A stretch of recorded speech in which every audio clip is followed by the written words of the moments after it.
Hello there, Internet and amazing creatures of the beyond. I've been away for a few days, and in my travels, I've been traveling with the train. And me being me, I started talking to people in the train. Well, I actually talked to only to one person. There was this guy, maybe he was 18, and he started going with me from the train station that I got on, and he was getting down earlier. And he was a little bit nervous because this was the first time he was going with the train.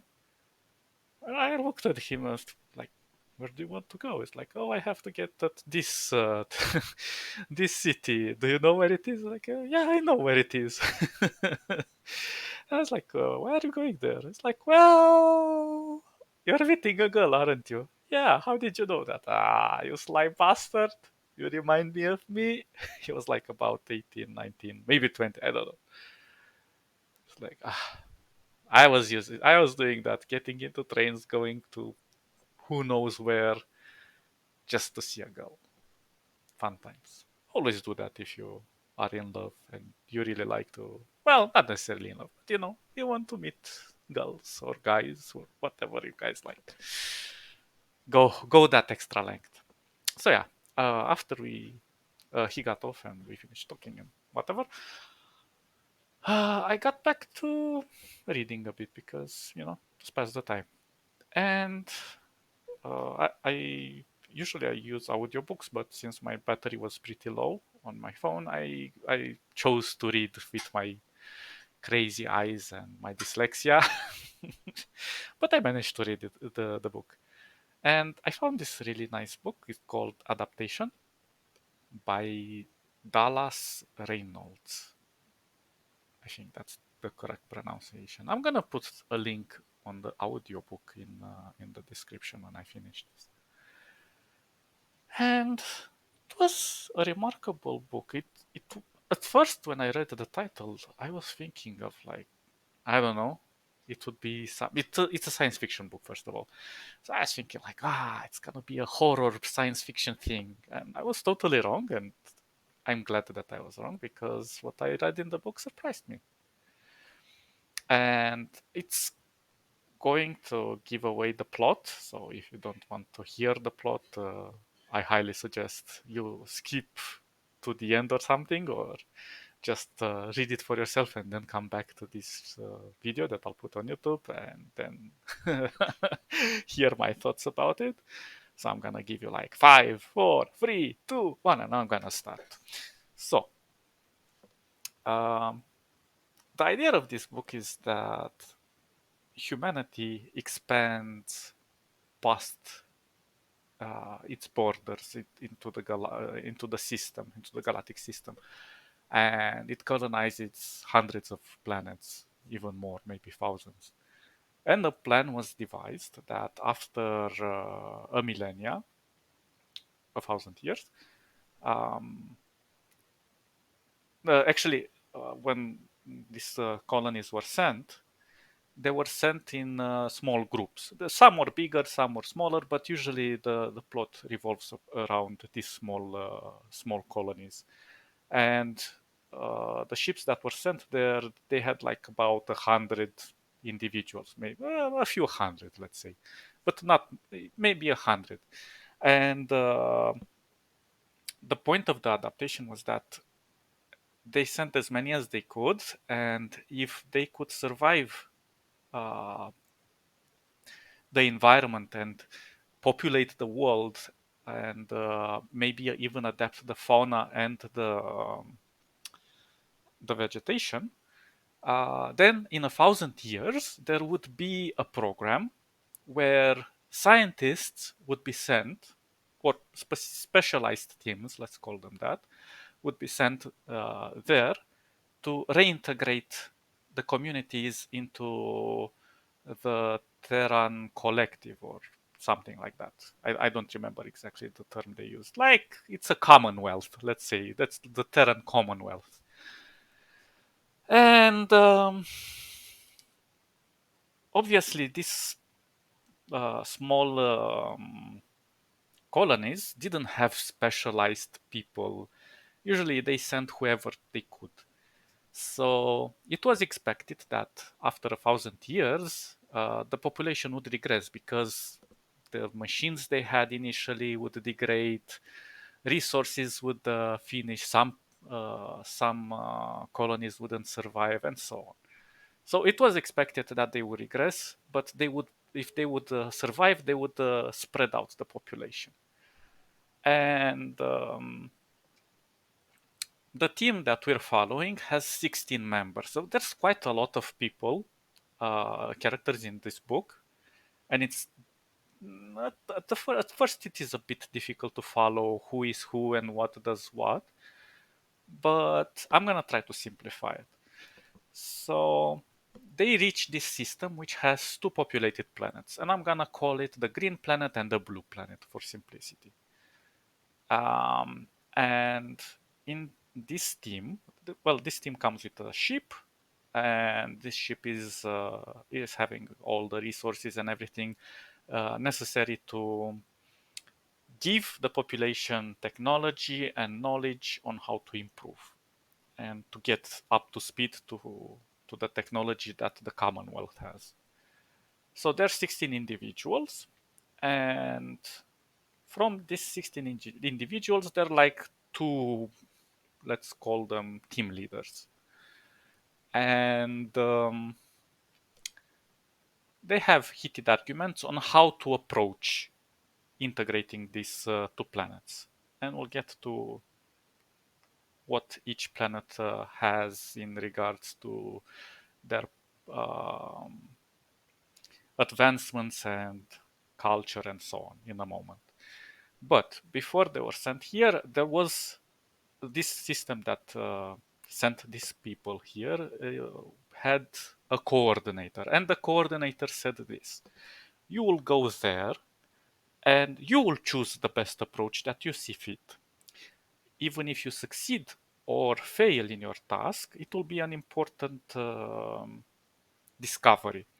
So the rule was that they had 50 years available for them to integrate this society back into the Commonwealth.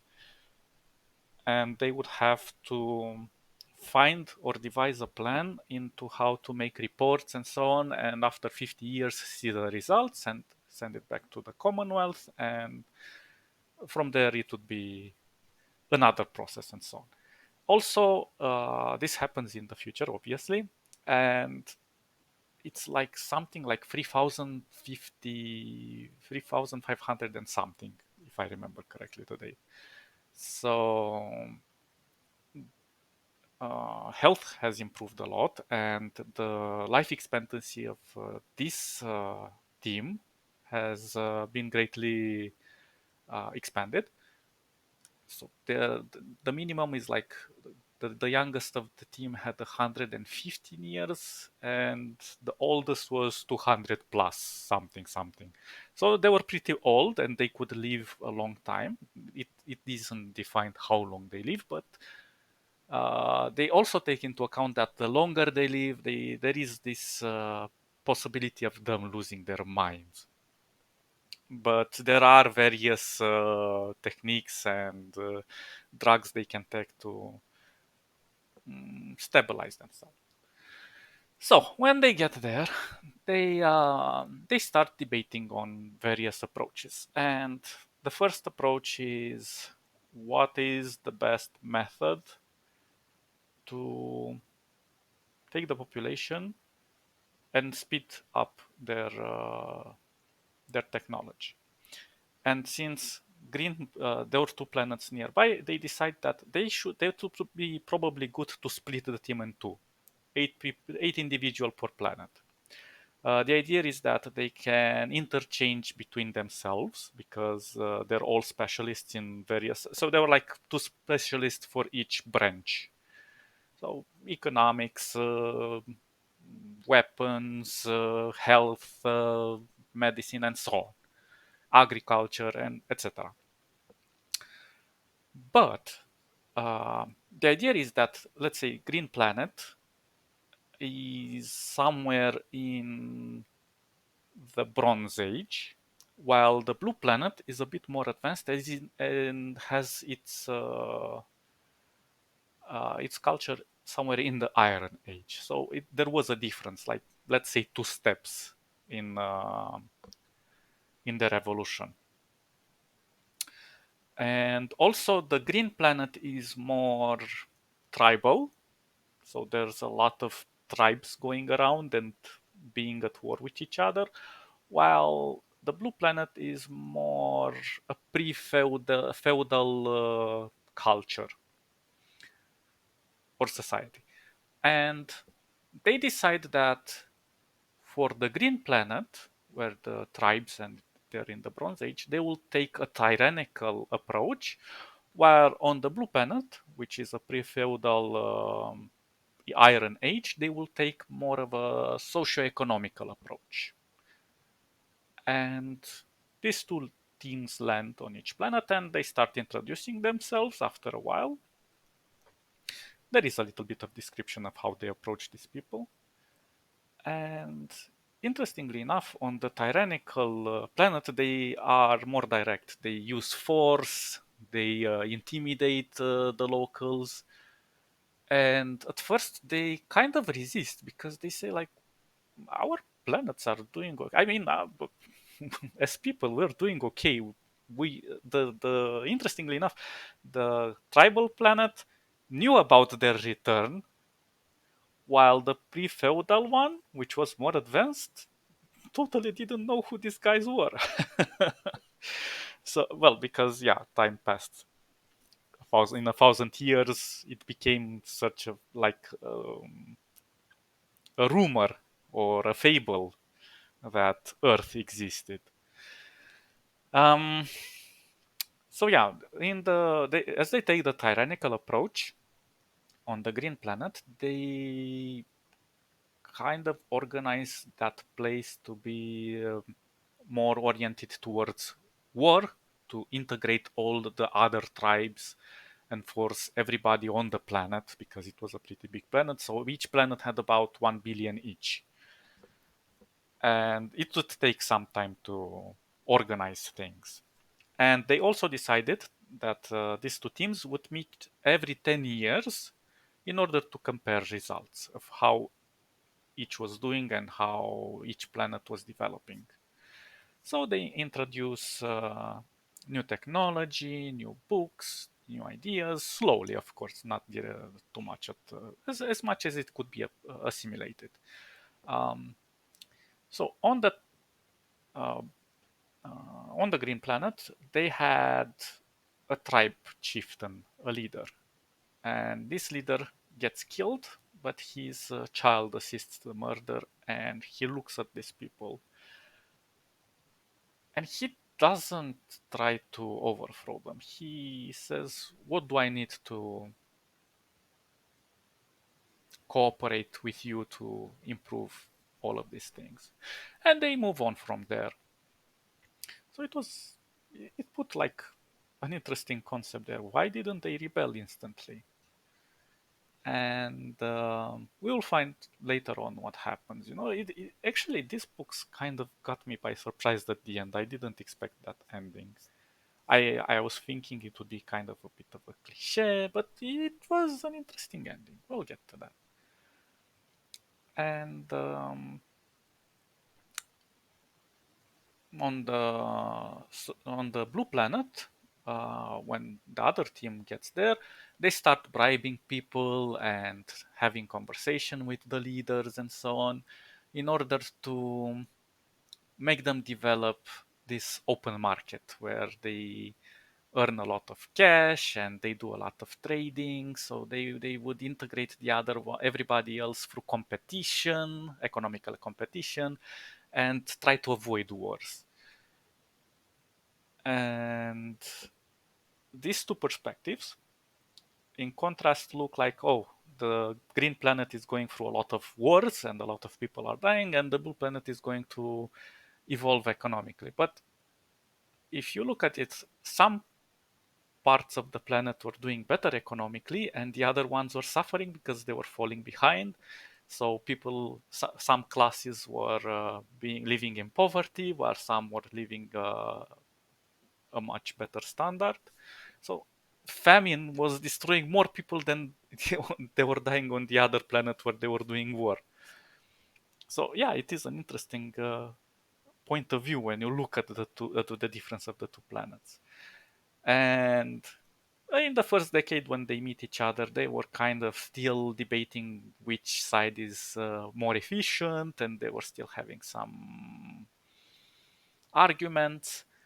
But eventually, they all went their way, and they continued evolving this planet and evolving this planet. Then the next decade came, and they started becoming more heated. And here is where the problem started to arise, because these teams started to implement themselves in the governance of these planets. And it was becoming obvious that they were seeing themselves as gods at one point, because they were disconsidering the population, because they look at them and saying, oh, you guys are stupid, you guys are so regressed that you have to look at us for everything. So they were becoming more and more cocky. And this got them a bit in trouble because some of the expedition leaders died. Not leaders, some of the team in the on the Green Planet died because of the wars, because they were trying to um, introduce some new techniques that were too dominating. And even though they were considering the natives stupid, they weren't as stupid as they thought. And they didn't on the Blue Planet. They didn't have much success either. Some people got burned there as witches by the what were they called? The religious leaders, because religion also played a little bit of a part there, where they didn't want to give part of their power in order to be overthrown as lords.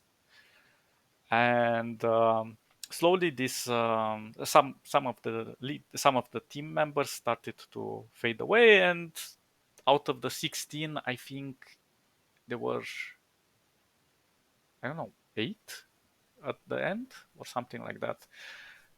Because some of them lost their minds, some of them got into personal feuds between the other team members and so on.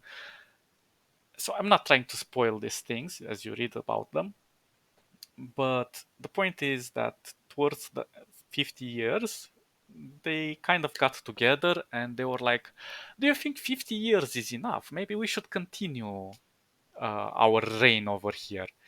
And they brought the leaders of the population of the natives with them on the ship. And when that 50 years were done, the leaders of of the native populations were like, "No, you should go." And they were like, "What are you talking about? How dare you raise your voice against us, your gods, and so on?" And they were like, "Well, you see, we have ships now." And they were like, "What? How can you have ships?" Well, the leaders of the two planets, while in these 50 years they were being controlled, in quotes, by these two teams, they developed an underground relationship and they created an alliance. And they said, well, we want to unite ourselves as a commonwealth. And those people that of your team that you thought they died, we actually captured them. Well, not necessarily against their will, but some of them were against their will. But they were taken away, and mm, they were made to, well, not necessarily forced, but they were kind of made to give them more technology related to space travel and to better weapons and so on, but not to attack each other, rather to enforce their security. And when they brought the rest of the team that they thought they were dead, they were 11 at the end. So only 5 individuals died of the original 16. And they were surprised. And they said, this is what I liked. The guy that saw his father die, well, actually, it was the grandchild that saw also his father die as well. He said, I'm not gonna take revenge against you guys because you didn't bother to learn our culture, to look at our culture and learn anything about our customs. And if you would have taken time to look at that, you would have learned that as leaders, we do not take revenge for our personal failures or something that happened to us personally. Our role as leader is to look after our people. And that was really interesting uh, because they kind of used these teams to get what they want and more. And at the end, they chose to spare them, even though they were monsters. These people turned into real monsters by the way they were thinking and trying to subjugate these two planets only for themselves at one point, because they were going kind of against the idea of them returning to the Commonwealth and integrating these two planets in the Commonwealth. They wanted to keep it to themselves and enjoy all the benefits. So, yeah, the idea of them being very open minded, even though they were primitives, showed that they were capable of far more than these teams considered them. They underestimate them a lot. And the book has kind of a happy ending, in my opinion. And a, a lot of the character development is very nuanced.